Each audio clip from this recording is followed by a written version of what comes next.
Eureka! The story so far. When molecules escape from a liquid, they spread out in all directions to form a gas or vapor.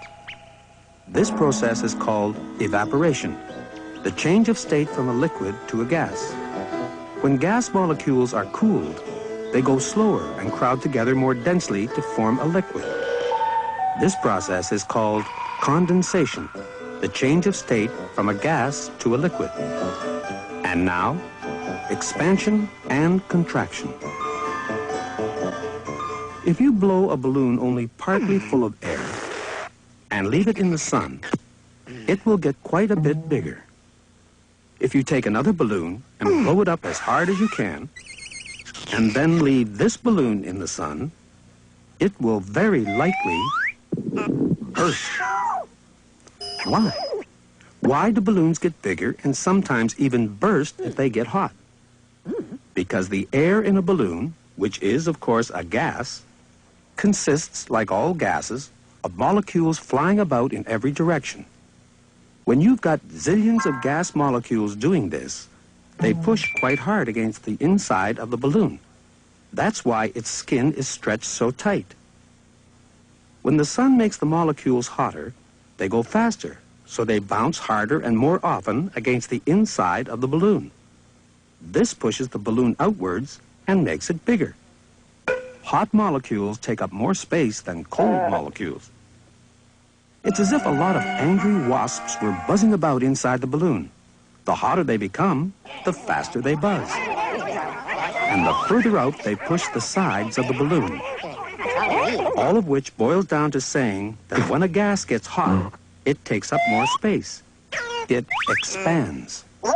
On the other hand, if you let a balloon get very cold, the reverse will happen. It will become quite a bit smaller. Because the colder the air molecules become, the slower they move.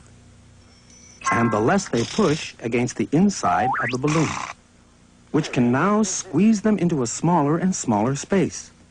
Cold molecules take up less space than hot molecules. The colder the wasps become, the slower they buzz, and the less room they occupy. In other words, when a gas gets cold, it contracts. Do solids and liquids also expand when they get hot and contract when they get cold? Well, you'll remember that if solids get hot enough, they melt into liquids. And the hotter liquids get, the more quickly they evaporate into gases. That's clear enough.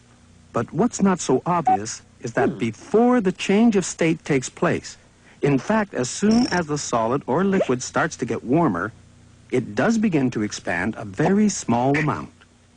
This is because the faster the molecules move, the further they pull apart from each other, both in a solid and in a liquid.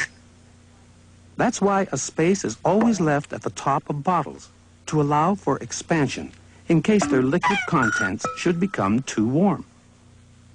A bottle should never be filled to the top, in fact, because if the liquid inside it gets too hot, there's even a danger of the bottle exploding. Can you think of an everyday example of a solid expanding and contracting? Well, what do you think causes that ka-thump, ka-thump noise when a car drives over a bridge?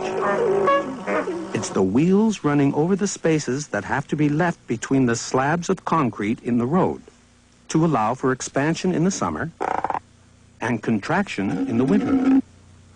So now you know not only why cars go ka-thump, ka-thump on bridges, but also how to prevent bottles from exploding and balloons from bursting. Or do you?